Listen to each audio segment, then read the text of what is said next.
Colombia vive hoy en día un boom de cannabis. Su uso medicinal está regulado y hay fuertes debates sobre su uso recreativo. Parece novedoso, pero no lo es. Entre los 60 y los 80 hubo el primer boom marimbero, como se le decía en esa época al cultivo de marihuana.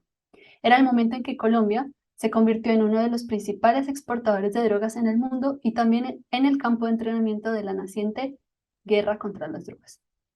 ¿Cómo pasó Colombia a ser un país productor de café a convertirse en una nación productora de narcóticos?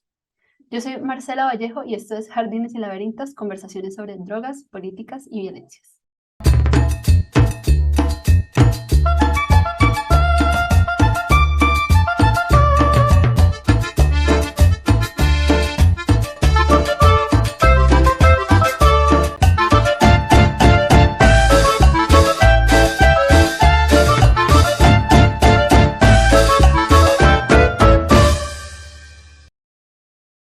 Para hablar de este tema, nuestra invitada de hoy es Lina Brito, periodista, antropóloga e historiadora colombiana. Lina acaba de publicar en español su libro El boom de la marihuana, auge y caída del primer paraíso de las drogas en Colombia. Bienvenida, Lina. Muchísimas gracias por invitarme y muchísimas gracias a quienes nos están viendo desde todos los lugares y países de nuestro continente. Bueno, pues Lina, yo leí el libro, una gran parte del no he terminado, eh, pero me ha parecido fascinante realmente todo lo que has investigado, lo que has encontrado, todas las historias que hay ahí, todos los caminos que salen de esa investigación. Tengo muchas preguntas, hoy te haré unas cuantas. Y quisiera que empecemos contándonos cómo fue que llegaste a este tema, por qué te interesaste por esta bonanza en particular. Fueron varias las vertientes que me llevaron a interesarme en este tema e inicialmente mi propia historia personal y familiar, porque mi familia paterna, mi padre, todos somos guajiros, es decir, del departamento de La Guajira, que fue uno de los epicentros de esta bonanza en los setentas. Mi primer acercamiento a la región pues fue en ese contexto familiar, visitando a mi abuela cuando todavía estaba viva y recorriendo la región de niña, ¿no? Y después viene otro pedazo también de mi recorrido personal que ya tiene que ver con mi vida profesional como periodista, cuando muy jovencita, desde la universidad misma, incluso antes de graduarme, comencé a viajar por el país, a trabajar para medios y a darme cuenta de la importancia que tenían esas regiones que consideramos periféricas para entender la historia o el momento presente de Colombia, por un lado su conflicto interno, pero también nuestra historia como nación, cómo nos hemos conformado como una nación moderna, y que eso es algo que es muy común en realidad en América Latina, en muchos países de América Latina. Yo cuando enseño historia de América Latina moderna, pues enseño sobre esa tensión que existe en muchos países entre lo que es considerado el centro, tanto el centro político como social de la nación, y lo que son consideradas las periferias. Entonces, Colombia no es distinto a eso. Lo que es diferente para Colombia es que tenemos todavía un conflicto armado, pues que nos ha costado muchísimo resolver, y las periferias como escenarios de esa guerra. Entonces, trabajando como periodista me doy cuenta de la importancia de eso y comienzo a interesarme. Inicialmente hago un trabajo sobre ese tema en la parte más al sur de la costa Caribe colombiana, es decir, en la frontera con Panamá. Y posteriormente, cuando decido reiniciar mis estudios de posgrado, primero a nivel de maestría y luego a nivel de doctorado, pues me doy cuenta que mi propia historia familiar y personal pues tenía otra historia de frontera tremenda, que en realidad se había escrito muy poco. Lo que se había escrito había sucedido en el momento en el que estaba pasando la bonanza, pero recientemente era un tema olvidado, y entonces empiezo a interesarme por eso también. Entonces creo que como entre esas dos vertientes viene un poco mi interés por el tema, y tal vez agregaría una tercera más que tiene que ver con el mundillo en el que yo crecí ya como adulta y me formé como adulta en Medellín, viendo altos consumos de distintas clases de drogas, incluido el alcohol como una droga también, y dándome cuenta de la importancia de esa conversación en la esfera pública, de cómo se habla o no se habla del consumo de drogas entre no solo la población juvenil, sino todos los grupos de edades en realidad, y la importancia que eso tiene para la vida social, para la vida cultural, para la vida política y económica de nuestro país. Entonces, por ese otro lado, también el interesarme en entender los consumos de drogas en los que yo vivía, en el mundo en el que yo vivía, también me llevó a interesarme pues en esas mercancías de sustancias psicoactivas, cómo convertimos ciertas sustancias, sean plantas, sean minerales, sean incluso animales, en mercancías que circulan y que tienen un alto valor, y pero que sirven también para alterar nuestro modo de vida, nuestro estilo de vida, nuestras conciencias, y cómo es los tabúes que construimos alrededor de eso van decidiendo y marcando qué tipo de sociedad vivimos. Listo. Y entonces, cuéntanos un poquito de qué se trató eso de la bonanza marimbera. ¿Qué es eso? Pues la bonanza marimbera es el término que se utilizaba en el momento, tanto entre las personas que vivieron la bonanza misma, como la gente que la estaba viendo de lejos, posteriormente como testigos a través de los medios de comunicación y los medios de comunicación mismos, para referirse a esa economía regional de la marihuana, donde el extremo norte de la costa Caribe de Colombia producía para los mercados internacionales, principalmente para Estados Unidos. Entonces era una economía de exportación, no era una economía para el mercado doméstico nacional, sino para los mercados internacionales. De hecho, para el mercado más grande que ha existido y que todavía existe, el mercado más grande de drogas en la historia de la humanidad, que es los Estados Unidos, y que siempre está en crecimiento y que siempre se está cambiando y diversificando porque siempre las mercancías y los productos son distintos. Entonces, esa bonanza es la primera vez en la que Colombia, un país que nunca había participado en estas redes de tráfico de sustancias psicoactivas que conectaban el sur del continente de las Américas con el norte del continente, es decir, todos los países, principalmente de Sudamérica, a través de la cuenca del Caribe para llegar a los mercados estadounidenses. Colombia nunca había participado de esas redes, unas redes que han existido por generaciones. Depende de cuál es el producto que estamos hablando. Por ejemplo, con la cocaína podemos devolvernos hasta el siglo XIX, ¿no? Si quisiéramos. Entonces es una historia muy larga, y un país que nunca había jugado un papel fundamental en esas redes, Colombia, termina convertido con la bonanza marimbera en el principal proveedor de la sustancia psicoactiva del momento, ¿no? Porque la marihuana era la principal droga de este mercado estadounidense. Después se reemplazaba por la cocaína y por muchos otros, pero en ese momento era la marihuana. Entonces, como Colombia, un país que nunca había jugado este juego y que nunca había hecho parte de las grandes ligas de este juego, termina convertido en el principal proveedor de la mercancía psicoactiva del mercado más grande de la historia. Entonces es una pregunta en realidad histórica, porque nos habla de una transición que vivimos como nación, de cómo pasamos de ser una república esencialmente cafetera a una nación productora de narcóticos, todo en el mismo siglo, de hecho en un cuarto de siglo. Entonces era una pregunta, como una especie de rompecabezas, como de acertijo. Y este libro es pues el ejercicio en el que yo me lancé a hacer para responder a ese acertijo.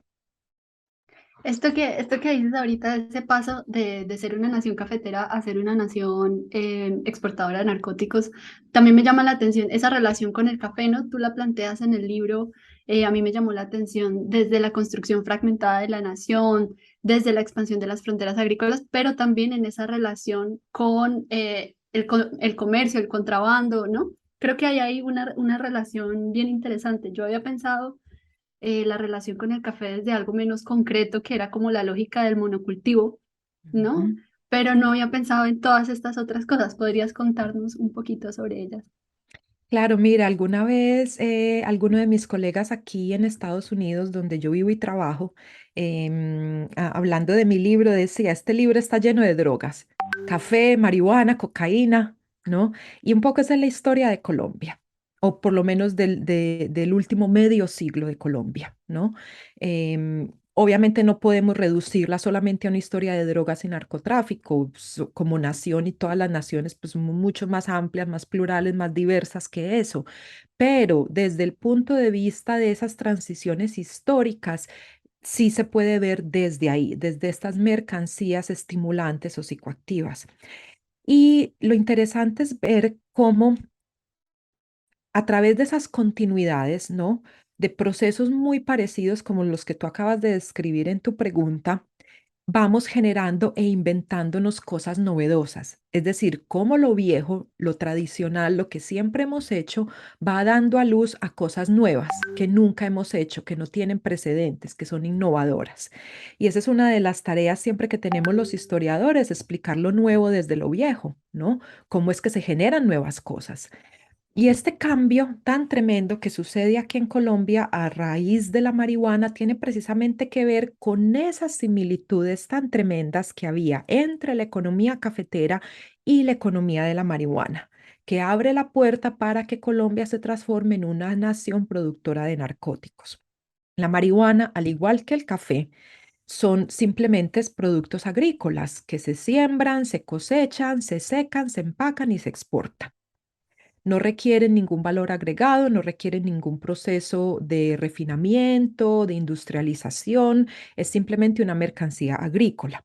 Entonces, en ese sentido, para los productores campesinos que adoptaron y adaptaron la marihuana como su principal mercancía de exportación, era muy lógico que así fuera, porque simplemente los mismos saberes que ya tenían, las mismas prácticas, es decir, los mismos ecosistemas, las mismas geografías donde ellos practicaban la economía cafetera, les servía ahora para practicar la canabicultura.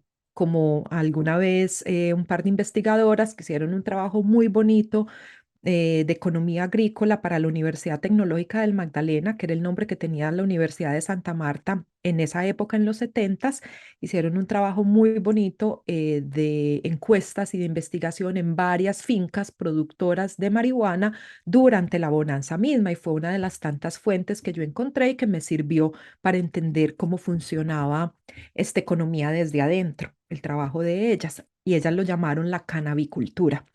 Entonces, ahí vemos ciertas continuidades. Los productores campesinos de la Sierra Nevada de Santa Marta, que es el macizo montañoso independiente que queda en el extremo norte de Colombia, digo esto para los que no son colombianos, y la Serranía del Perijá, que es otro macizo montañoso vecino a la Sierra Nevada de Santa Marta y que sirve de límites con Venezuela, eran los dos grandes lugares donde se sembraba y se cosechaba la marihuana.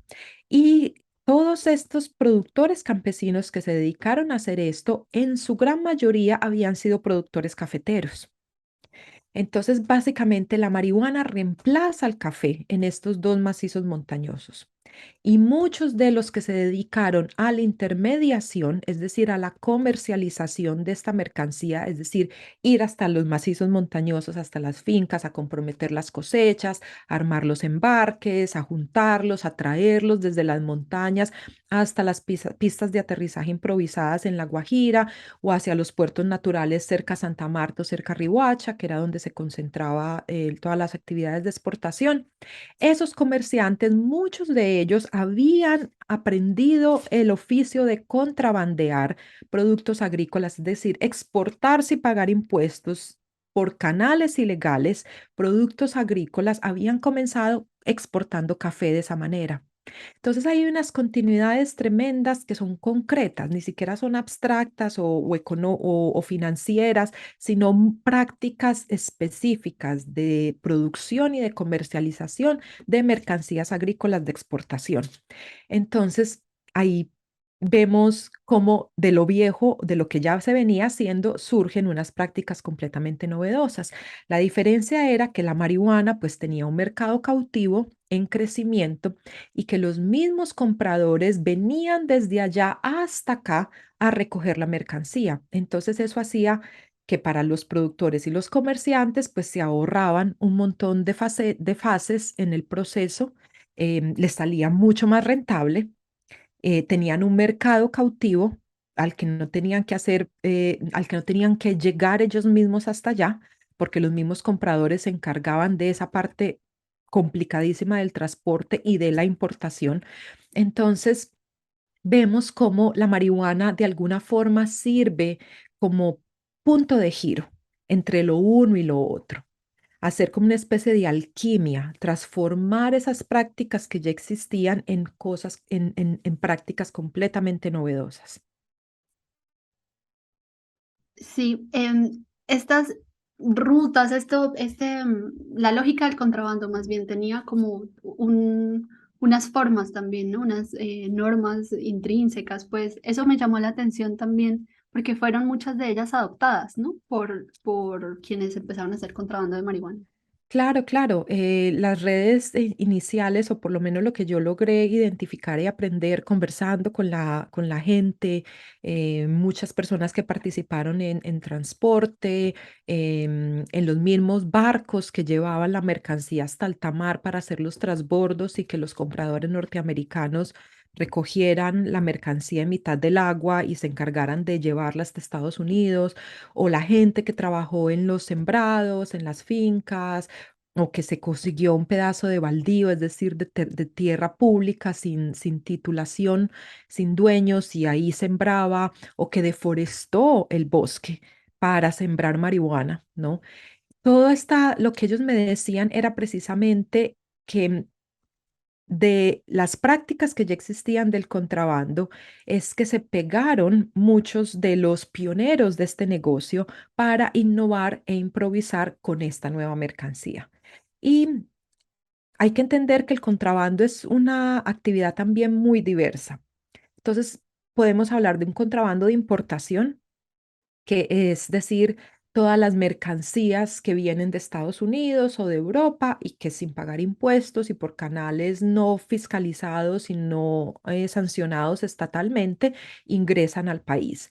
Estamos hablando de electrodomésticos, de ropa, zapatos, perfumes, cigarrillos, licores, etcétera. Ese es un tipo de contrabando. Y la Guajira, especialmente un pueblo que queda en medio del desierto guajiro que se llama Maicao, ha sido desde muy temprano el siglo XX un punto de comercio, de contrabando, porque alimentaba tanto a la economía venezolana en sus muchas bonanzas petroleras, cuando abundaba el dinero y había un gran mercado dentro de Venezuela para todos estos productos suntuosos o de lujo o incluso no de lujo, pero que de todas formas requerían cierto nivel, ¿no?, de ingresos para poder tener acceso a ellos.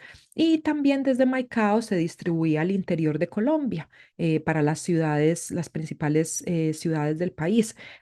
Ese contrabando de importación, yo no encontré evidencias de que las gentes que participaban en ese contrabando luego hubieran participado en el de la marihuana. Eran quienes hacían contrabando de exportación, es decir, los que sacaban de Colombia generalmente productos agrícolas. Café era el más valioso de todos, ¿no? Porque como funcionaba el café en Colombia, el Estado, junto a la Federación Nacional de Cafeteros, pues decidía cuáles eran los canales oficiales para la exportación. Entonces, habían otros canales que no eran sancionados y por tanto se consideraba contrabando. Entonces, muchas de las redes que hacían contrabando de café luego hacen la transición a hacer contrabando de marihuana también, contrabando de azúcar, principalmente esos dos productos agrícolas, ¿no? Entonces son los que hacen contrabando de exportación, los que encuentran una oportunidad exportando marihuana de Colombia hacia Estados Unidos a través de las islas del Caribe o directamente con compradores norteamericanos que venían desde allá y tenían ya la conexión establecida, que era el término que se utilizaba para ese enlace entre exportador e importador, el importador siendo el gringo, ¿no? El comprador norteamericano. Entonces, ahí también vemos otra vertiente de unas tradiciones, unos saberes, unas prácticas que estaban ya muy arraigadas en la región y que se refuncionalizan para servir a una nueva economía con un nuevo producto. Estaba pensando al escucharte en que hay, digamos, en toda esta cadena de producción y de transformación, de venta, bueno, de transformación no, pero de empaque, de todo esto que nos Ujú. has contado, hay mucha gente, ¿no? O sea, hay como un grupo de gente involucrada, Ujú.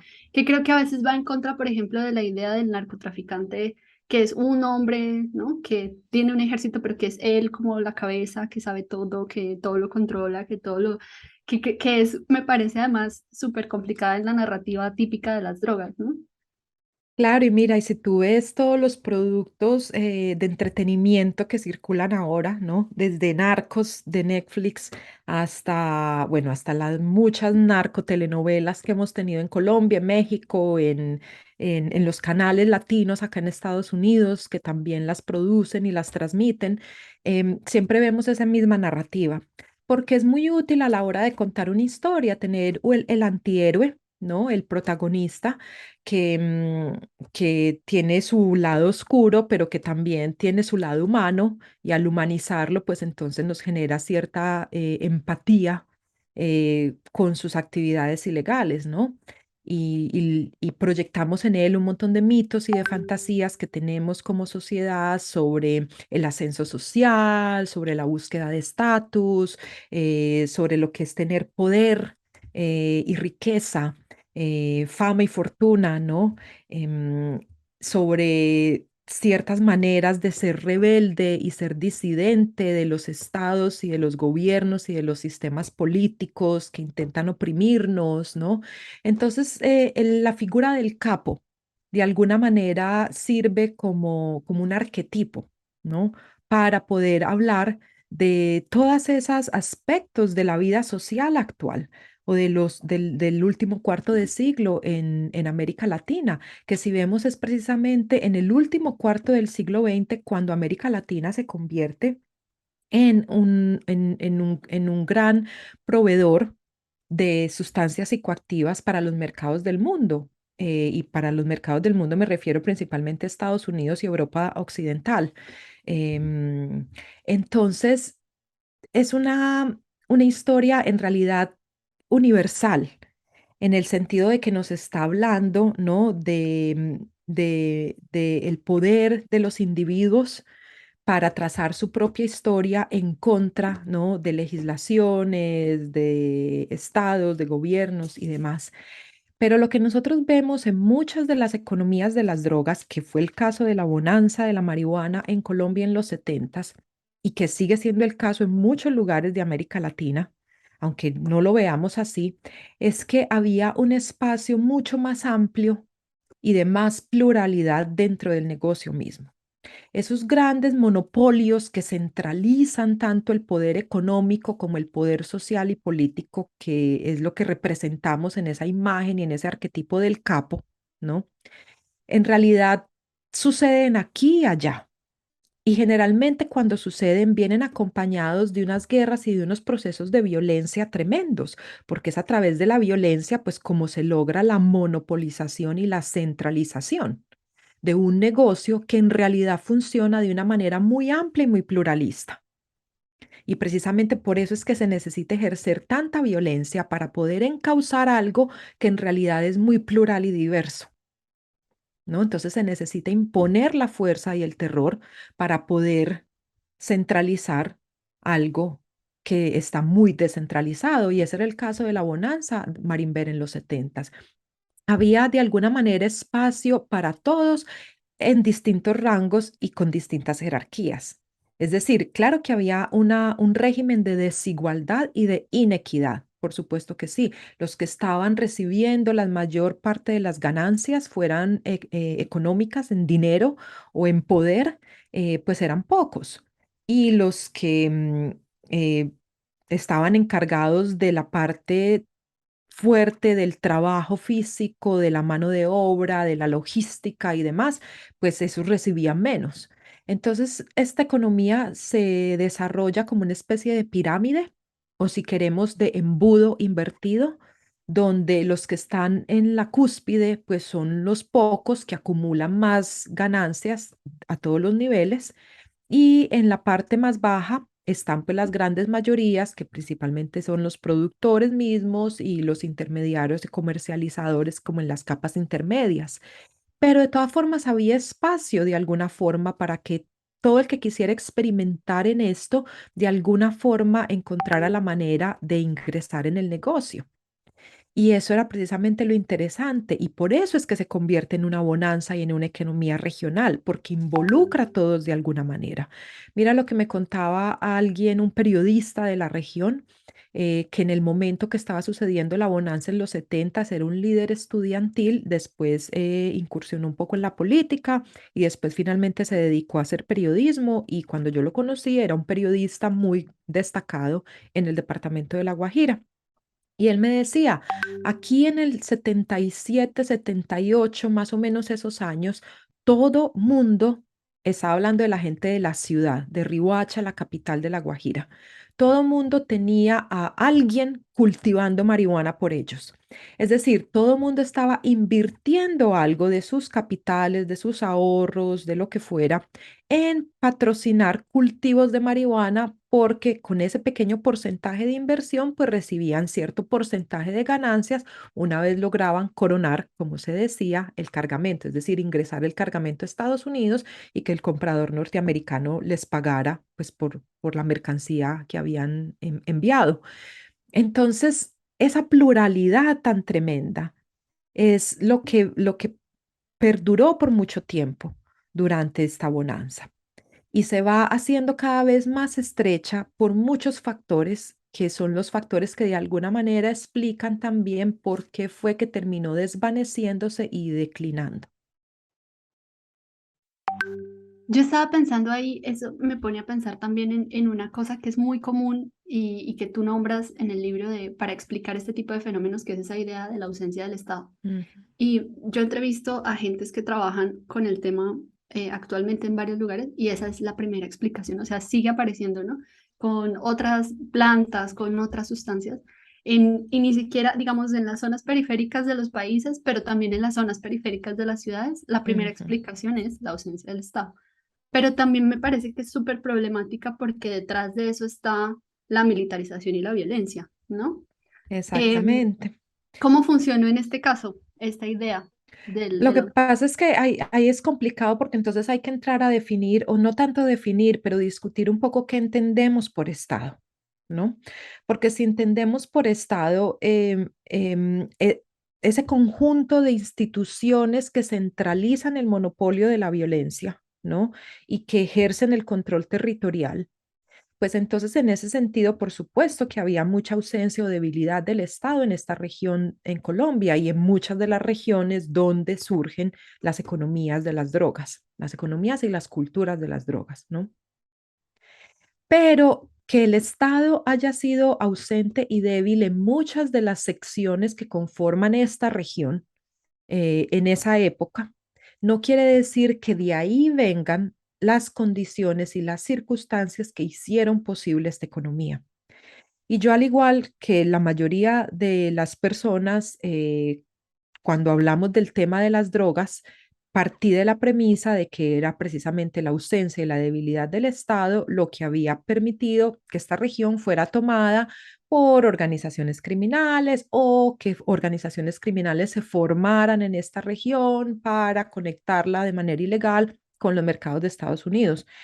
Pero mientras iba haciendo el trabajo, tanto conversando con la gente, recorriendo y viajando la región, haciendo historia oral, entrevistas, recogiendo testimonios y también trabajo de archivo, tanto en varios lugares en Colombia como en Estados Unidos, con fuentes en inglés y en español, muchas de ellas producidas por los gobiernos, tanto colombianos como estadounidenses, me voy dando cuenta que en realidad los saberes, las prácticas, las condiciones, los enlaces, las conexiones que hicieron posible que esta economía surgiera no venían ni de la ausencia ni de la debilidad del Estado, que por supuesto que existe en la región y que no podemos negar, sino al contrario, de un montón de procesos de reformas estatales que varios gobiernos de Colombia, en asocio con varios gobiernos de Estados Unidos, fueron llevando a cabo a lo largo del siglo XX en distintas áreas de esta región. Un ejemplo, la zona bananera, que se forma desde comienzos del siglo XX a lo largo del eje Santa Marta, Ciénaga, Aracataca, Fundación, que es la vertiente occidental de la Sierra Nevada de Santa Marta. Para los que no son colombianos, esta zona bananera se convierte en un espacio casi que mítico en América Latina gracias al trabajo de Gabriel García Márquez, que él nace ahí, crece ahí y aparece, figura en muchas de sus grandes obras y sus novelas. Y es esta zona bananera producto precisamente de la intervención estatal de gobiernos colombianos asentados en Bogotá en negociaciones, en intercambios con inversionistas norteamericanos, con empresas privadas norteamericanas, con algunas instituciones de los gobiernos norteamericanos del Estado federal de Estados Unidos, para generar las condiciones que convirtieron a esta sección de la región en uno de los principales proveedores de bananos para los mercados crecientes de banano en el mundo, Estados Unidos principalmente, pero también para Europa. Y de ese aprendizaje que sucede en la zona bananera es que surgen un montón de conexiones y de prácticas, tanto agrícolas como comerciales, que después se refuncionalizan y hacen posible la economía de la marihuana. Otra historia similar, lo que sucede con el algodón en otra sección diferente de esta región, en lo que llamamos el Gran Valle de Opar, es decir, el valle que hay entre la Sierra Nevada de Santa Marta y la Serranía del Perijá. Posteriormente sucede esta historia, comienza más o menos en los 40, en los 50 es cuando coge auge, en los 60 ya está marchando de manera muy fuerte y es en los 70 cuando comienza a declinar. Algo muy parecido sucede ahí. Gobiernos colombianos se asoció con el Banco Interamericano de Desarrollo, con entidades multilaterales, con varias secciones de los gobiernos en Estados Unidos, del Estado federal, el Departamento de Agricultura, para mencionarte alguno, USAID, para mencionarte otro, etcétera. Van creando las condiciones para transformar esta sección de la región en un gran productor de algodón para el mercado doméstico colombiano y también para algo para exportación. De ahí también viene un aprendizaje tremendo en prácticas productivas, prácticas comerciales, conexiones, manejo de mercancías de exportación, conectarse con los Estados Unidos, etcétera. La historia misma del contrabando en La Guajira también es una historia que compete al Estado, porque el contrabando existe porque el Estado así lo define. El Estado decide qué es legal, qué es ilegal, qué es fiscalizado, qué no es fiscalizado, y en esa medida genera el blanco y el negro que hace que una cosa sea comercio legal y otra cosa sea comercio de contrabando. Y en la región de La Guajira también, Estados Unidos de hecho participa en ese proceso, ¿no? Varios puertos de la región de la parte alta de la península se convierten en ciertas épocas en puertos legales para el ingreso y para la importación y la exportación de mercancías norteamericanas.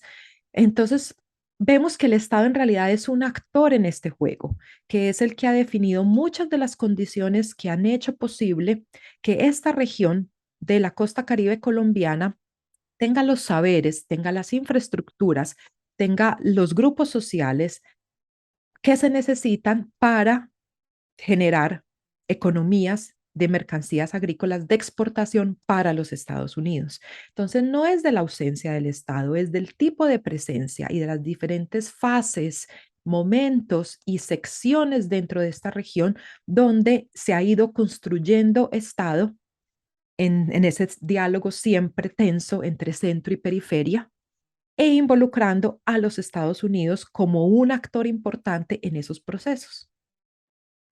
Claro, yo creo que también esa presencia o esa llamada al Estado luego también se ve en la militarización, ¿no? De la que tú también hablas y que es importante en esta historia de la bonanza, porque es lo que tú llamaste el campo de entrenamiento, ¿no? Claro, y mira que es después, por mucho tiempo, em, a pesar de que el Estado ha participado como un actor que genera las condiciones que hacen posible la emergencia de esta economía, cuando esta economía ya estaba en marcha y empieza a alcanzar su punto de apogeo, que sucede en el año 76, cuando coinciden dos cosechas por primera vez, durante todos esos años no había en realidad ningún control estatal a lo que estaba pasando. Entonces había un campo libre para que los participantes de este negocio en sus distintas facetas pues hicieran lo suyo, ¿no? Los cultivadores cultivaran, los comerciantes comercializaran, los exportadores exportaran, ¿no? Es después, a finales de la década de los 70, cuando varias crisis políticas, tanto en Washington como en Bogotá, obligan a los gobiernos de ambos países a lanzar alguna clase de iniciativa de control estatal respecto a esta economía ilegal en permanente crecimiento.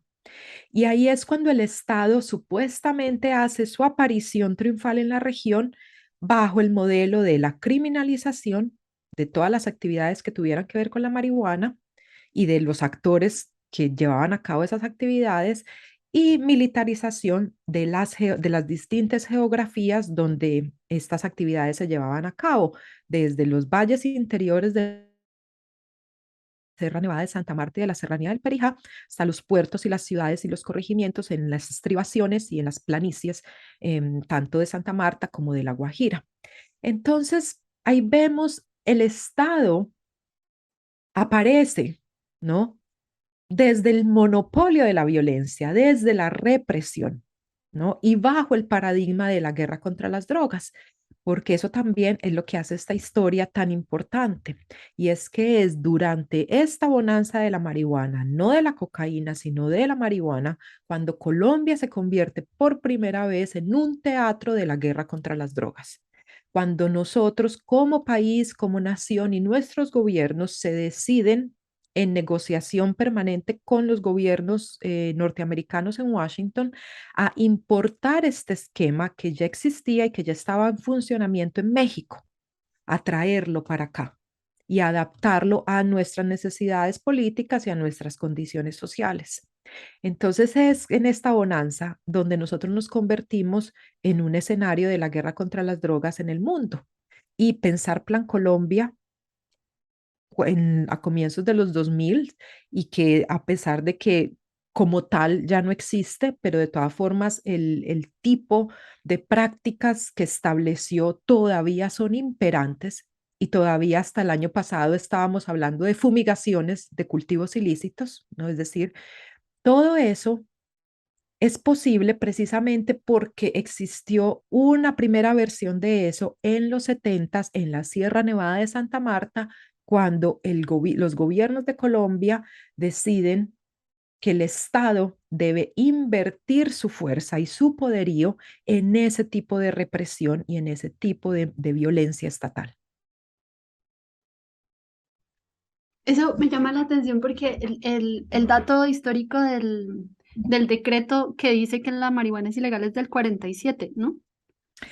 Lo que pasa es que ya venían trabajándose varias legislaciones. De hecho, desde antes ya existían legislaciones en Colombia,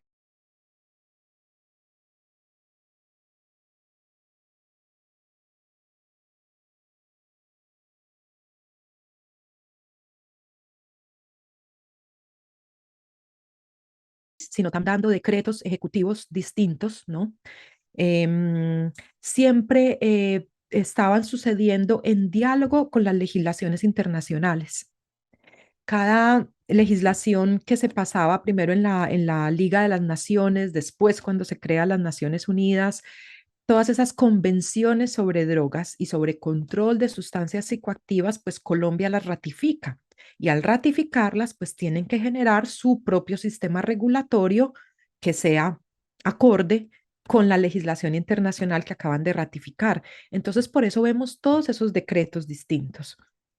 A finales de los 30 comienzan, luego en los 40 vemos varios, luego en los 50 volvemos a ver otros, en los 60 volvemos a ver más y en los 70 incluso, antes de que el Estado se embarcara en ese esquema de la guerra contra las drogas, ya habíamos emitido varios decretos de regulación tanto de la cannabis como de la hoja de coca.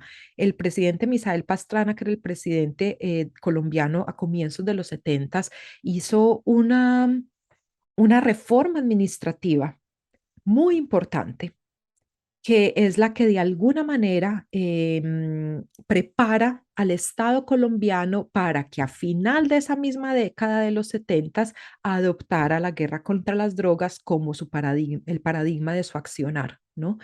Pero vemos varios presidentes en varios momentos de la historia de Colombia decretando la prohibición sobre la cannabis y sobre la hoja de coca, generalmente como respuesta a legislaciones internacionales.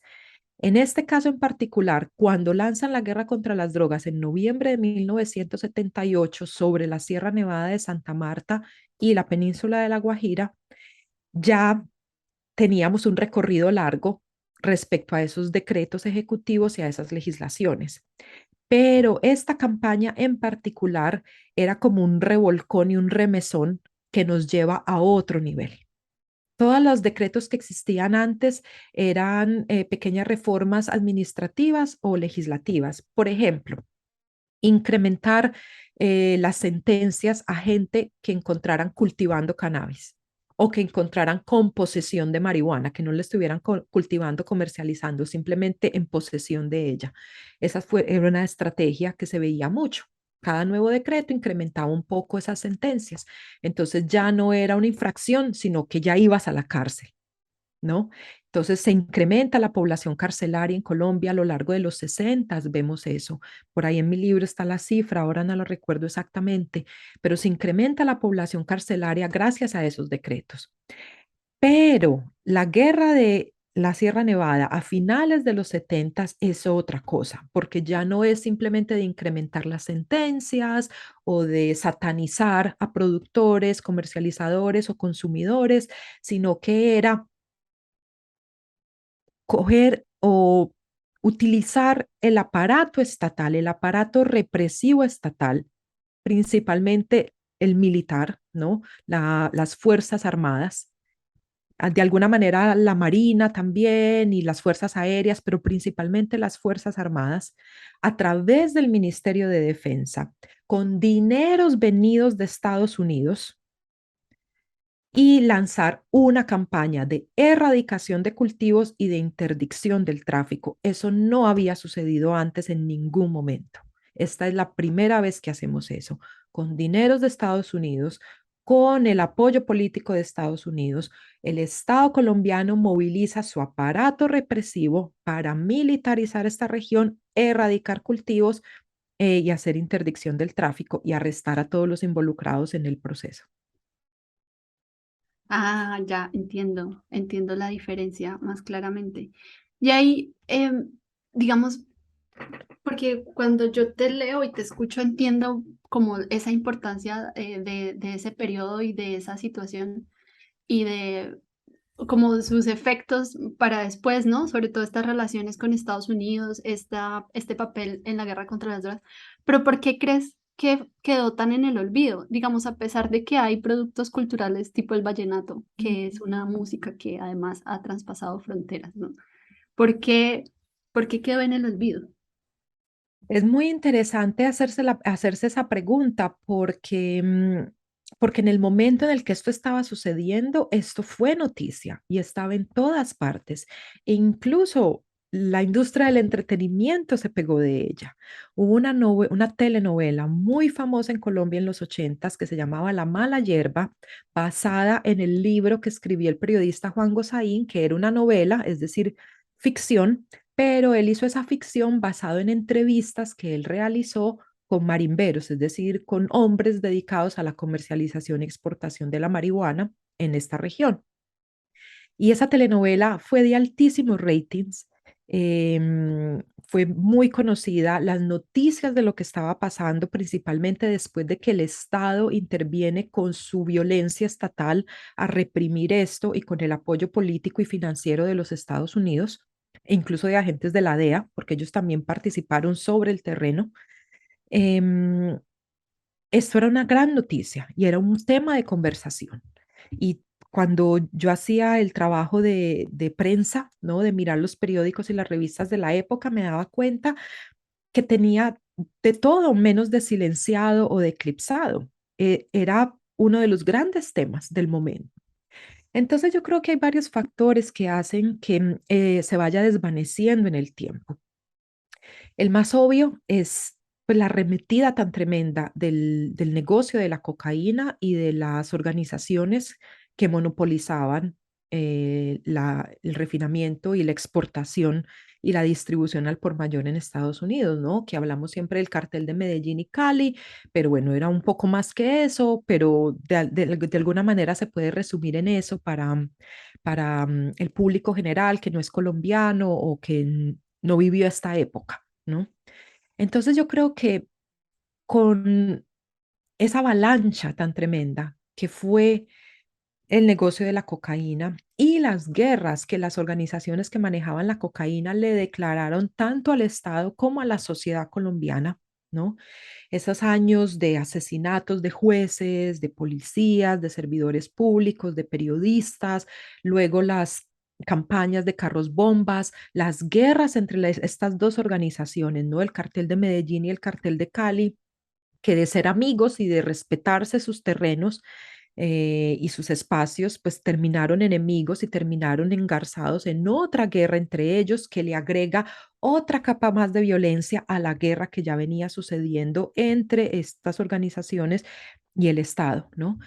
Entonces, creo que esa avalancha y esa orgía de sangre, para utilizar un cliché muy utilizado en los medios de comunicación, hace eclipsar todo lo que había sucedido antes y que todo lo que hubiera sucedido antes pareciera una anécdota casi que infantil e inocente comparado con lo que estaba pasando en el momento.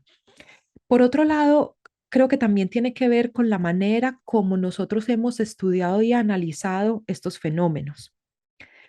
Por muchos años eran economistas, politólogos, sociólogos quienes estaban encargados de entender el negocio de las drogas en Colombia, ¿no? Ya fuera desde la academia, desde los medios de comunicación como expertos, ¿no? A los que los periodistas invitan a conversar sobre el tema, o desde organizaciones internacionales, tanques de pensamiento, cosas por el estilo, ¿no? Y estas tres disciplinas hicieron unos aportes importantísimos para entender qué era lo que estaba sucediendo, pero ambas están muy anclados en la coyuntura y en el momento presente. Tanto economistas como politólogos como sociólogos en el momento, cuando estaban analizando y estudiando esto, pues estaban tratando de entender lo que estaba pasando ya y las urgencias y las emergencias del momento, que eran muchísimas, ¿no? Entonces eso también contribuye a que todo lo que había sucedido antes de alguna manera quedara en el olvido, precisamente porque lo importante era entender la coyuntura, el tiempo presente y encontrar soluciones o maneras de lidiar con eso ya mismo. Entonces creo que ese es otro factor también que tiene que ver con el olvido de este tema tan importante. Y agregaría que la manera en la que nosotros como colombianos nos imaginamos como nación, porque volviendo al tema inicial de esa tensión permanente entre centros y periferias, a nosotros los colombianos siempre nos queda difícil imaginarnos, a los colombianos, ¿no? De la región andina central, ¿no? Donde la sociedad dominante, donde están los medios de comunicación, donde están los productores culturales y de contenido, donde están la mayor parte de las instituciones estatales, desde donde gobiernan los gobiernos, ¿no? Una Colombia muy urbanizada.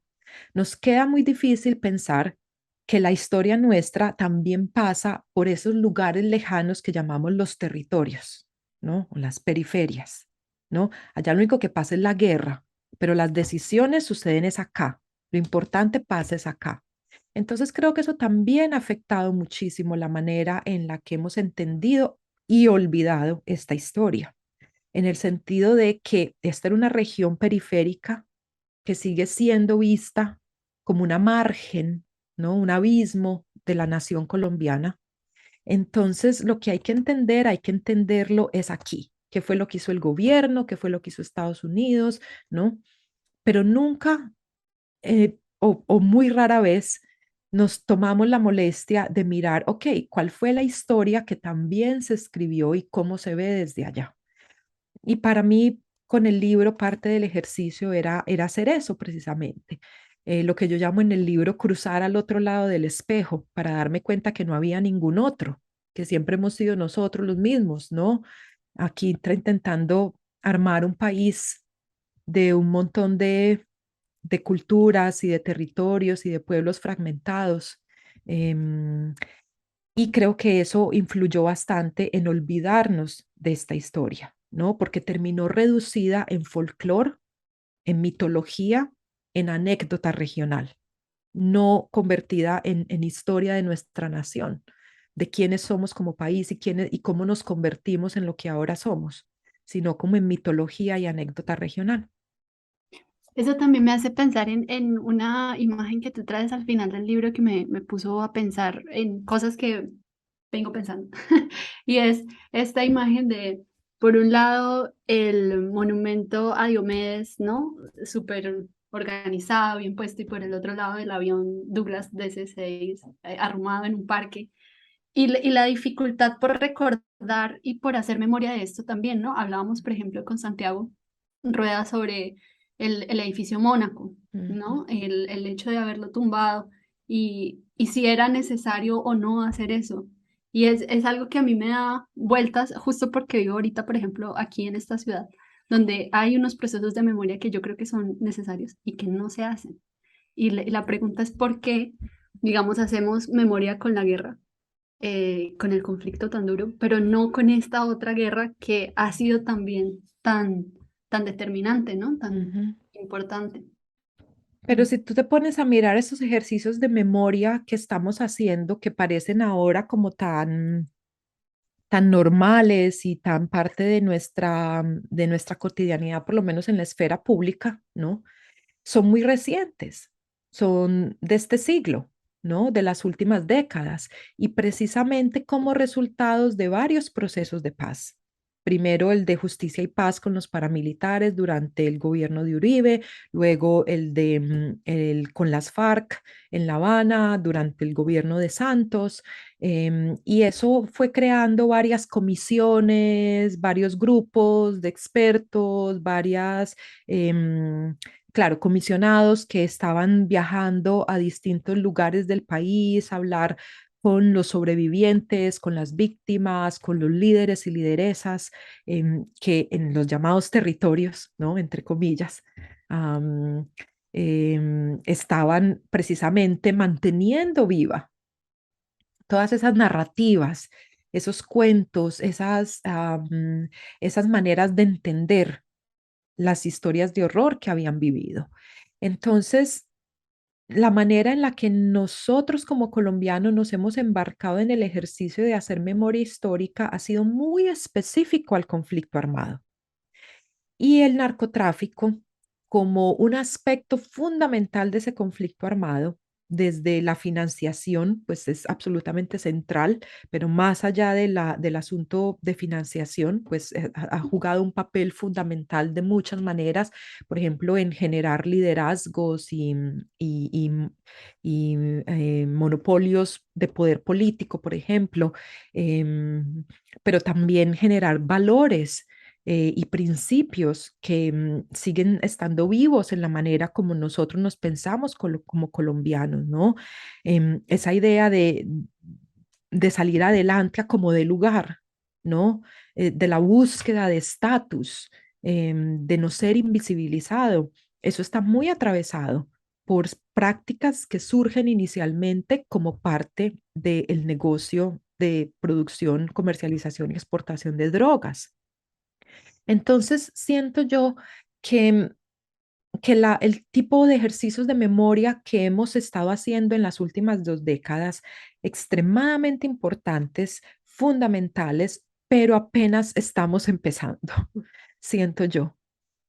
Apenas estamos como escarbando, ¿no? La cicatriz, ¿no?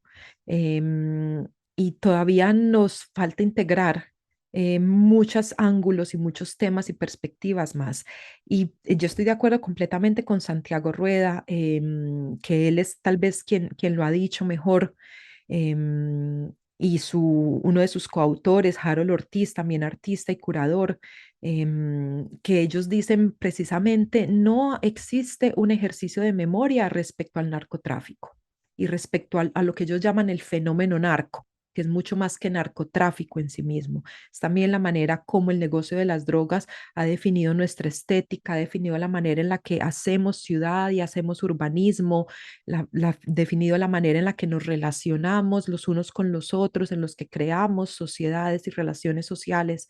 Entonces, ese fenómeno narco, que es mucho más amplio que el negocio mismo, es algo que todavía no hemos rememorado. Pero yo siento que hay llamados para hacer eso y que desde muchos lugares distintos de Colombia y regiones del país, sectores diferentes, eh, se vienen haciendo esfuerzos o por lo menos planteándose la pregunta de cómo hacer esto y de cómo integrar esos ejercicios de memoria sobre el conflicto en Colombia, el tema de lo narco, entendido como el fenómeno, los fenómenos más amplios, que no es solamente el negocio.